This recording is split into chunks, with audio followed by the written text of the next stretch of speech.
আজকে তোমাদেরকে দেখাবো ওয়েল্ডিং মেশিন রিপেয়ার কীভাবে করে। ওয়েল্ডিং মেশিনটার প্রবলেম, ভাইব্রেশন মারছে, সাইডের যে পেকিংগুলো থাকে পেকিংগুলো নষ্ট হয়ে গেছে। এই পেকিংগুলো আজকে লাগাবো আমরা। পেকিংগুলো ভালো করে এক সাইডে পাতলা এক সাইডে মোটা করতে হবে, তাহলে পেকিংটা ভালো মতো ঢুকবে, না ছাড়া কিন্তু ঢুকবে না। আমি যেভাবে করছি ওইভাবে করতে হবে তোমাদেরকে, ওইভাবে করলে পরে তাহলে তোমাদের সুবিধা হবে।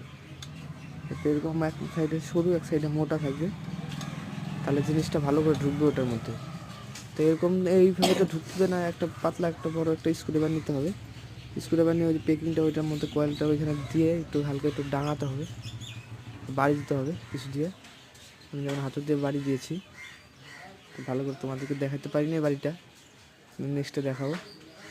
নাটগুলো ভালো করে টাইট দিতে হবে, পেকিং লাগানো হয়ে গেছে, নাটটা একটু ভালো করে টাইট দিতে হবে।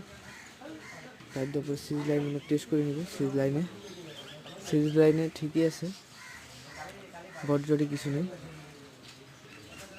সিরিজে চেক করবো যে শর্ট আছে না কিছু আছে। শর্ট তো নাই, দেখো বাল্বটা জ্বলছে নিচ্ছে, তার মানে ঠিক আছে একদম। আমার চ্যানেল নতুন হয়ে থাকলে লাইক কমেন্ট